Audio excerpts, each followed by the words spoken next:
Uncle Ron and Stuff, Episode 10, Part 10. Main theme of Part 10 was thoughts about thoughts, and I'm going to call this one miscellaneous. I have reviewed some of the previous ones I made, and I left out stuff and not touched stuff, and so I'm going to throw a whole bunch of stuff in the same one as a follow on. First thing is outside the box. What's the box? Got to think outside the box. Well, it occurred to me, for most people, the box is they're only thinking about themselves. Everything is they're self-centered. The universe revolves around them. That's all they ever think about. They don't think about other people. They don't think about anything else but them. Uh, that's the big box to start with. Thinking outside the box is thinking outside yourself. What would okay, well, what do people think about me? I guess that's, but the word is about me. What are people thinking about me? How do they see me? Me is the big box. Me is the big box you got to think outside of. I think maybe I got thinking outside the box because I had to solve problems like the water heater broke. I had to fix it, so I had to learn. I had to think about that problem, and yeah, it was related to me because I needed hot water, but it was not about me. So the big box that you're in is you, me, me. And that's what everybody thinks about most of the time. How does it impact me? You know, well, think about other stuff besides me. Interests. I was thinking it's interesting talking about neural stuff and all that kind of crap. Again, this is miscellaneous. It's interesting to me. I played guitar for a while, or tried to learn how to play guitar for a while. And early on, I had to watch my hands and know how to put fingers for chords and so on. And I really had to watch what my fingers were doing. And then after a while, I'd be thinking about something else, but this would continue. And it was interesting. I almost thought like the notes had been downloaded into my hand. The knowledge about how to play had been downloaded in the hand so I could think about something else or think about it when people play and sing at the same time. They're obviously chewing gum and walking at the same time. So you have the ability to do that, and that's kind of a strange thing. Not a The more you use these, I think the better off you are. Using your hands. You want to know your future? Just know what's in your hands. And that reminded me of talking about the box and thinking outside the box. There was a Joni Mitchell song, and the line went, I imitate the best, and the rest I memorize. And I always thought that was a really cool line. The best I imitate. I meet people, I really like something about them, and so I imitated their behaviors. Maybe that's what you do when you're part of the group. You imitate their behaviors. And what I couldn't, I memorized, all right? Well, box thinking, you know. The other thing was confidences. I talked about that, and I touched on it from artificial intelligence point of view, but I didn't get very far on that. And the deal is, there is a domain in artificial intelligence, or was, called expert systems. And these are for very narrow little hunks of knowledge. And again, knowledge it's literally infinite in any direction. You pick any subject and it just goes on forever and ever. A good example of that, and I have two of them. One was concrete. As I recollect, when I was in college, I wasn't a civil engineer, but I believe there was a course called concrete for civil engineers. And you go, well, concrete's concrete. No, it depended.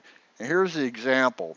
What was happening was in southern states, and I think in all states, there are roads that are built, a lot of them out of concrete. Okay, the mix of the concrete varies on the local rocks and other things that are local to that area. And there's a guy, the concrete man, who can look at the ingredients that's available to him to mix in the concrete, and then knowing the environmental conditions and all these other factors, knows how the concrete should be mixed for a durable, long-lasting road, okay? Well, a lot of those guys, there's no formulas, there's no equations. He picks some up and he rubs it in his hand. He does some of this. He goes out and looks how swampy it is, whatever. And he makes a decision. He explains how it has to be mixed. Well, those guys are retiring. And since there are not equations and books about it, down to this level, feeling in your hands, expert system was set up, and somebody would interview this person and say, well, how do you decide to do this or that? And he'd say, well, I did this. Okay, so the system was set up to ask questions like if you were me and I'm trying to figure out how to make concrete for Alabama, rural Alabama, the system would start asking me questions, you know, and based on the answer to that question, it would lead to another question, lead to another question, and eventually it would come out, if you will, with an answer or a range of answers, or perhaps suggestions of what else you should look into. And that was all based on the knowledge that an expert had in a particular, very limited domain, like mixing of concrete for roads in rural Alabama, maybe even down to a county in Alabama, because it varied a lot. Okay. Well, in every one of these questions and answers, the answer he would often give would not be like 100%. Well, it kind of depends on these other things. So in the expert system, you could define a confidence associated with an answer to a question. Uh, how confident are you that if I have this pea gravel, I can use it everywhere all the time? Well, not so confident. So the guy that would be writing the expert system would say, well, he's like 60% or 70% sure that this is true. And then the other questions and the answers to that, they would have confidences associated with them. And so in the end, when it was all finished and available for some new person to look at, the search engine, if you will, given a response, would look down through and based on confidences of prior answers and questions, could route you in a certain way and ask new questions with confidences and so on. And the point being was that what was considered, we think about black and white, yes and no, but lots of things are not that way, and confidence is associated with them. If I ask you, well, how busy is the Beltway at any one time of day? And you can say, well, it's always busy. And that's a good answer. How busy is it at 4 a.m.? I'm not sure. How busy is it at 5 p.m.? It's real busy. I'm pretty confident of that. At 4 a.m., well, it should be light, but I'm not 100% confident. It depends on what day of the week it is. Well, what day of the week it is? It's Sunday at 4 a.m. Yeah, you see what I'm saying? There's an associated confidence, what you consider to be a fact or a belief. There's a confidence that you have automatically assigned to it, which may not be true in all situations. And like I said, time of day. I was thinking about the other day, what's the latency of the internet on average? Latency being, I put a query out, I get an answer back. How long does that take? I expect it's milliseconds, and the average could be longer than that. There's a lot of factors involved, but you see what I'm trying to get at is there's no one answer, and even the answer that you come up with, you may not have 100% confidence that that is absolutely positively the answer. That's the reason word maybe comes into play a lot. Maybe, maybe. So I've covered the box. The box is you, me. I don't know. And I said, well, a lot of people don't even know what box they're in. I can tell you what box you're in. You're in the me box. That's what you think about all the time. Me, me, me, me. Unless you're trying to do something, initiate something, or solve a problem. And even then, you're limited as to your problem solving abilities by the me. What do you have at your disposal in here? You know, the other was artificial intelligence and expert systems. And uh, trying to build knowledge about a very specific subject, and where you get into maybe how confident are you on this or that. Like I said earlier, how confident am I that the bridge isn't going to fall down when I drive over it? I'm pretty confident, 99%, you know. Now, maybe in some rural locations where the bridge is made out of wood, it doesn't look too good, you know, and you can take a look, well, that's pretty rickety. The confidence can go down a little bit, maybe a lot, maybe at the point where you don't even want to do it. Crossing a flooded stream. How confident are you can do it and survive it? Well, you look at it, well, the water's not moving that fast. It doesn't appear to be that deep. So, yeah, I think I can do it. Okay, but that's not 100%. You're not 100% confident you can do it. A lot of people think they can do it, and the car gets stranded in the middle of the creek. I believe I can do it. You know, it's just a creek. You know, I can get across. Doesn't work that way.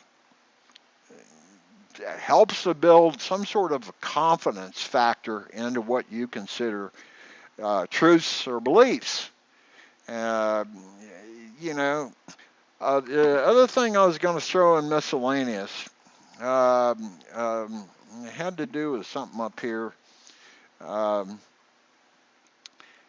there was the HBO documentary, nice, well done on Chernobyl.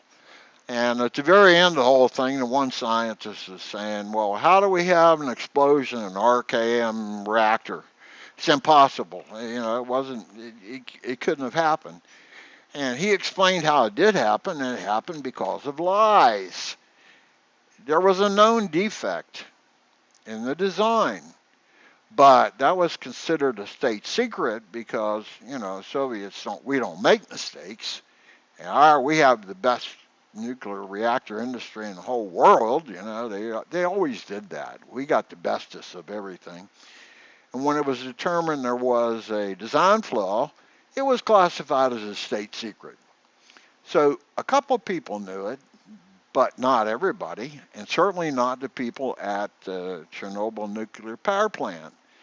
They didn't know the secret. And what it really was a giant steam explosion. And the reason how did it blow up? Because of lies, because of the truth hadn't been shared, which is another thing about, appearing lies. I understand that. Self-identity and lying. I got that one. That's where that comes from. You're not, you get in situations and everybody else is, I don't know, whatever they are, you don't quite come up to snuff. They're smarter, prettier, faster, whatever. Their father is a trillionaire and your father is a shoe salesman or something. And it your self confidence, self identity is not real high. So you expand on the truth. I think every lie has a component of truth to it, but there's exaggeration. There's some exaggeration to it, and it gets to the point that it can be totally fabricated. It's not any. There was a guy elected to Congress recently, and he just fabricated his resume. He'd never gone to this school. He'd never done this and never done that, but that's what he claimed. And that's got to be you got to be way out there to fabricate a resume like that, especially when you're running for public office. I mean, somebody's going to find out, and that's somewhat the truth in lying. Sooner or later, you're not going to be able to remember what you said to everybody that you said it to. And somebody's going to say, wait a minute, I thought you told me, and you go, oh no, I forgot that I told you that lie. And now it's horrible. You got to remember all that stuff. It just, to me, it's not worthwhile. It's just tell the truth all the time, whether it's good, bad, or indifferent. And you don't have to worry about remembering what you told anybody. Anyway, lies. It's an exaggeration, and it has to do, I think, with low self-esteem. They call that one a self-identity. Well, then you have self-esteem. What is the overall picture of your self-identity? Um, like this, or mm, I don't know, something. There was one other aspect, and I throw in the miscellany pile, and geez. It comes and goes all the time. It was high level thinking. Oh, emotions. I haven't done much about emotions, and I'll throw that in this pile because I think emotions have a physiological component to them. And emotions you feel as opposed to think. It's a different thing. And I think it has to do with a strong physiological response. You feel it in your body. Like a good one is anxiety or terror or something, and it can cause your body to release adrenaline, and you can feel that. You know what adrenaline feels like. And I was thinking the other day, grief, you feel sad, and it, you you physically feel things. You don't necessarily think them in words in those digits I've been talking about. You feel it. There's some sort of chemical. In fact, as I talked about, when you see something, whatever, all we're processing, there's this firestorm of neurons firing in this wavefront, or it's probably going in all directions, just like the universe appears to be the same in all directions. If I were to try to take a look at some area of the brain, it would appear to be that the firing is going in all directions too. It's not centered in any one location. And then above that, I keep saying above with this dimensional analysis, which is not correct, but there's a section that's analyzing the wavefront and coming up with, okay, it's not just sticks and stones, it's the building material, but you get to pull back from it, and there's a part of the brain that's looking, well, what did that cascade of firing, what did it result in, or what does it mean, you know? And then above that, there's something that has to do with, well, okay, all these chemicals fired, this pathway fired, and it released various, chemicals that caused adrenaline to rush and this to do. And I think there's a thing up there that says, okay, when I see, when I, when your brain senses this set of chemicals, you're going to feel a certain way. Love is a weird one. When you're really, really in love, you just have this feeling, and it's hopefully it's a warm and overwhelming, and it just feels really good. You feel really good. It's somewhat outside of the box that you're in, but I think it's a chemical related physiological thing. That makes sense. Emotions have physiological aspects to them. I looked it up and I thought, okay, well, how about all the emotions there are? And I mentioned in another episode in college where I got, the Psychology 101, they had this whole chapter on emotions. They started listing various emotions by name, like hate, love, envy, grief. In fact, when I looked up the current definition of emotion, it said mind state.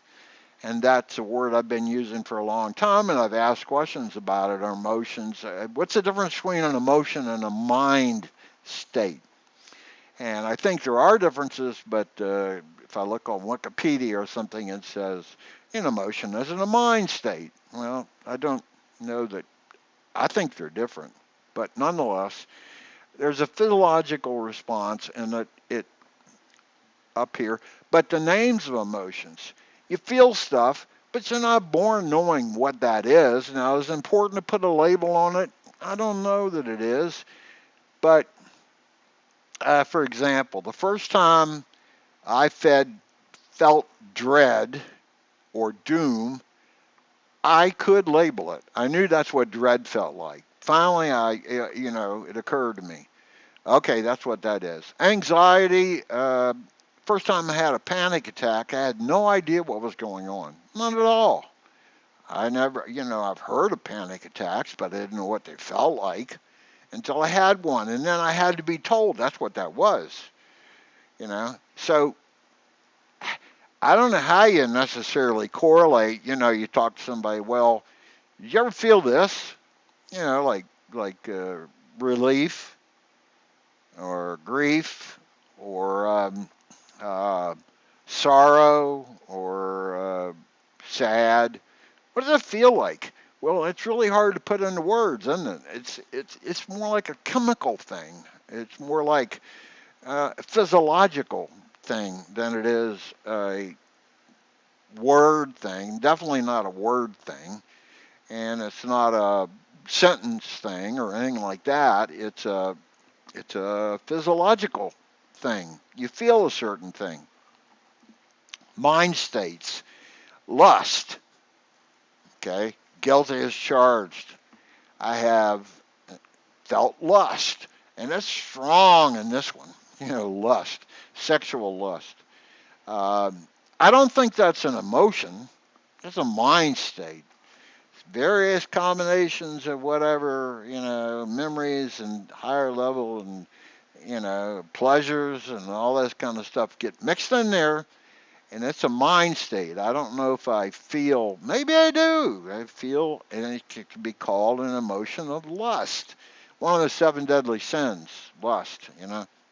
Uh, but if you, again, the point of all this is maybe you ought to think about it, and maybe you could tell me, maybe you could, send a message back saying, no, wait a minute, you're all wrong, or, whoa, I got a new one for you.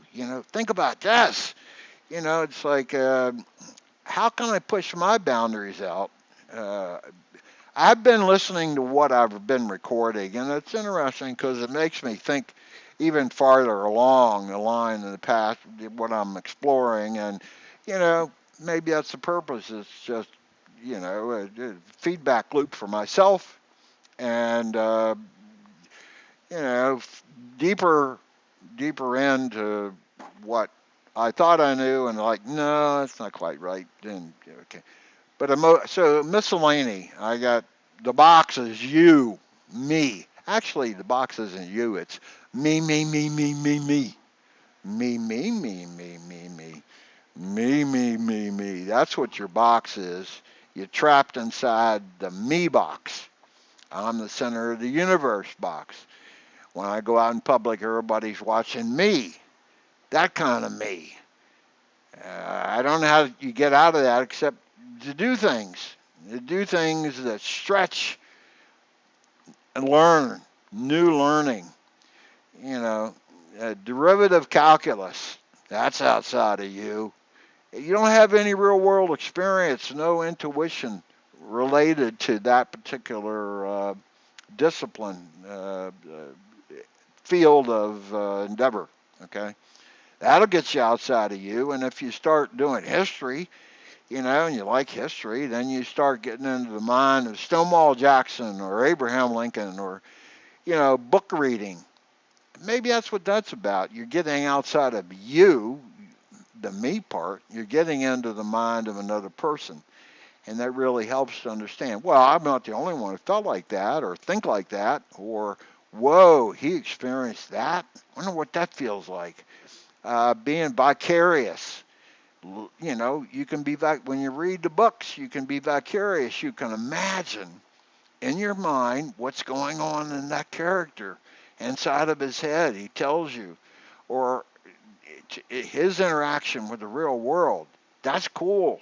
Books are cool because they let you do that vicariously. They get you out of me.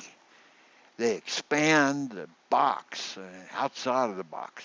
Okay, emotions, I don't know how. I was really disappointed when I tried to look up and I wanted a list of all the identified emotions.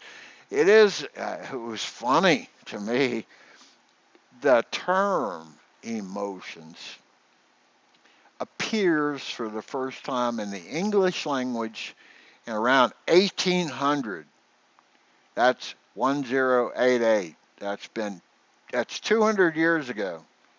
Man, been around for a long time, it's 2,000 years, 2023 years since the birth of Christ, but 100 years. That's that term. So it's no reason we don't know a whole lot about emotions and how they are, where they come from, how to control them. People don't talk about them. How many emotions have you felt? You know, I as you go older, do you start feeling more emotions?